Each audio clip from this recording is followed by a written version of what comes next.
InsideThunder.com. Powered by iHeartMedia, Oklahoma City. Steve, what do you see your role on this team coming up this season? I think, I don't think it's very different than it's been in the past. Obviously, last year when I was here, I think my role is to spread the floor to give guys like Russell and Kevin room to operate and make shots, to be a veteran leader. I think that's my role. Steve, early impressions of Billy Donovan. I know you hadn't got to spend a lot of time with him, but what did you know about him before he was hired? What do you know about him now?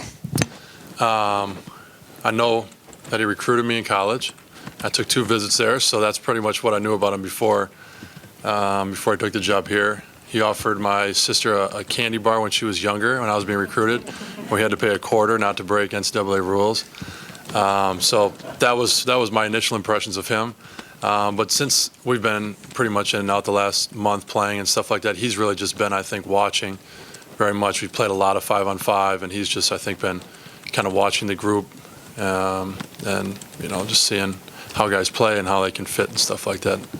So I think he's at this point just really been studying us.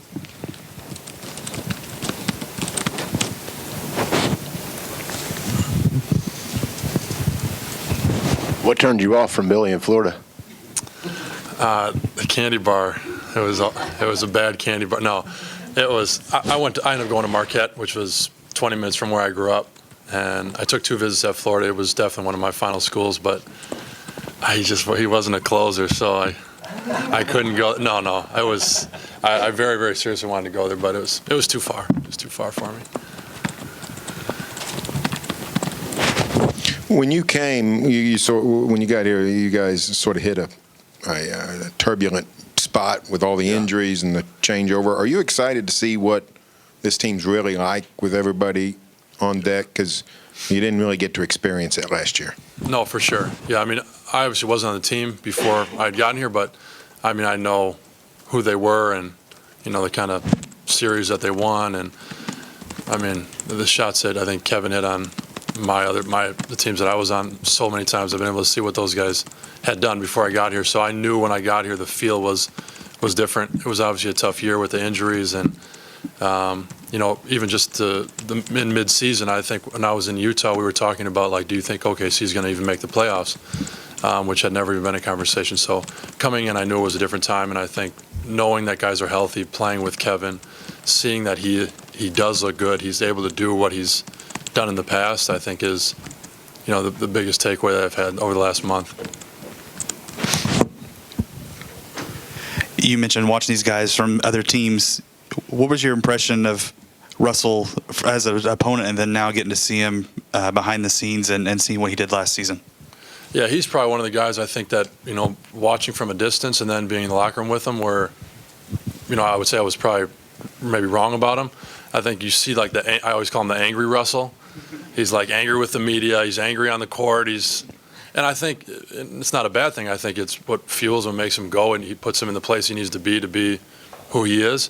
But in the locker room, he's a totally different guy. He's just extremely well spoken and nice and funny, and so I think I think he understands what place he has to be in to be locked in and to be really good. And I think if that's the angry Russell, then you guys need to just be patient with him and let Russell be angry.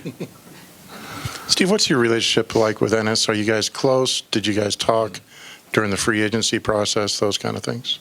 Yeah, I think we were close, and then I think when we were traded together, it bonded us a little bit. And so I think throughout the free agency process, we did talk some, even though some of the times when he called me, I didn't know what number was calling me. It was Ennis this summer.